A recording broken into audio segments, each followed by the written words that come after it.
Oui, je souhaite intervenir parce que ces deux rapports de Madame Rinzema m'ont beaucoup intéressé. Je n'ai pas été déçu, je dois dire. Je trouve que ce sont des rapports dont le style est très direct, très franc.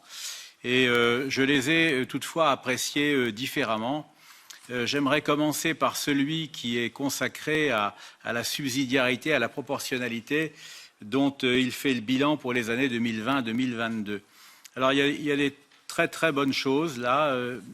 Il y a par exemple une phrase que j'ai relevée au point D: les parlements nationaux sont les gardiens naturels du principe de subsidiarité. C'est un bel hommage, donc je l'approuve. Il y a aussi des chiffres intéressants, c'est-à-dire que le nombre d'avis motivés a été croissant. 9 en 2020, bon, il est vrai, une année un peu exceptionnelle avec le Covid, 16 en 2021 et puis 34 en 2022. Donc cette procédure des avis motivés, ça se porte bien. Mais toutefois, je vais vous faire une petite critique. Et quand je dis vous, Monsieur le Président, c'est à vous personnellement, c'est pas du tout à Madame Rinzema qui n'y est pour rien. C'est qu'en effet, ces avis motivés, je trouve qu'on n'en tient pas assez compte au Parlement européen.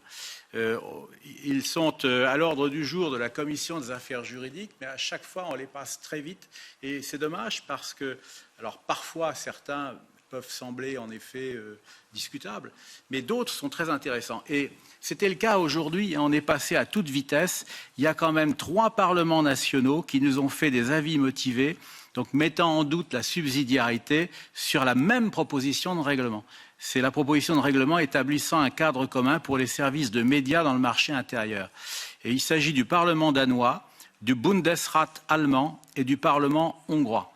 Et vous voyez que ce sont 3 parlements qui peuvent être appréciés très différemment, mais qui se retrouvent pour dire que probablement on a là affaire à un texte qui va contre la souveraineté culturelle qui appartient aux États membres, c'est l'argumentation allemande, qui a très peu de dimension transfrontière, c'est l'argumentation du Parlement hongrois, et puis encore qui va méconnaître les traditions nationales qui sont très importantes en matière de services de médias, c'est l'argument danois.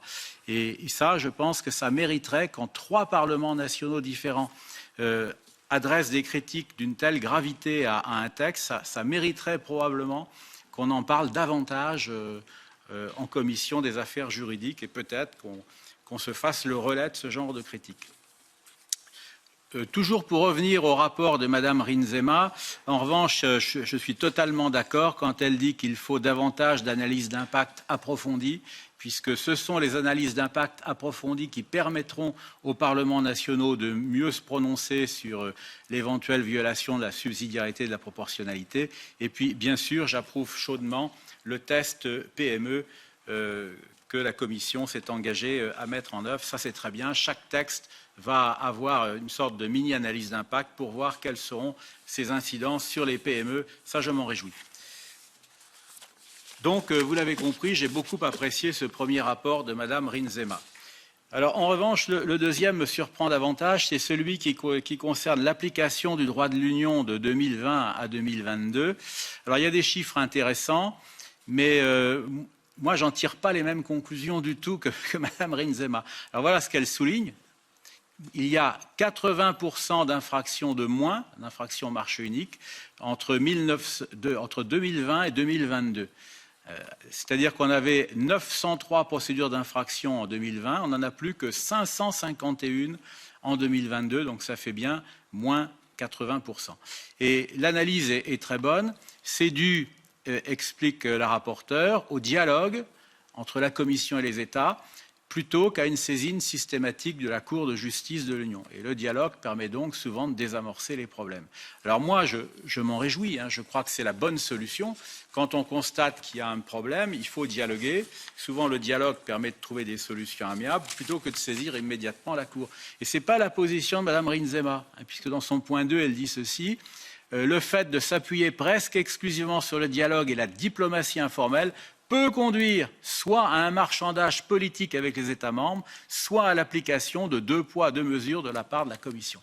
Et là, je trouve que c'est quand même une analyse excessivement pessimiste. Moi, je crois dans les vertus du dialogue. Je ne crois pas que le dialogue condamne à la compromission. Je crois que le dialogue, ça permet la transparence, ça permet de s'expliquer. Donc, voilà un point de vue totalement divergent. Deuxième point qui m'a surpris, c'est sur le phénomène de surtransposition, qu'en langue anglaise on appelle le gold plating. C'est-à-dire que certains États surtransposent à l'excès les exigences européennes. Et là encore, le constat est juste, mais je ne suis pas d'accord avec la solution, puisque Mme Rinzema a dit qu'il faudrait que la législation européenne soit plus précise, finalement, pour empêcher ce phénomène. Et moi, je ne le crois pas.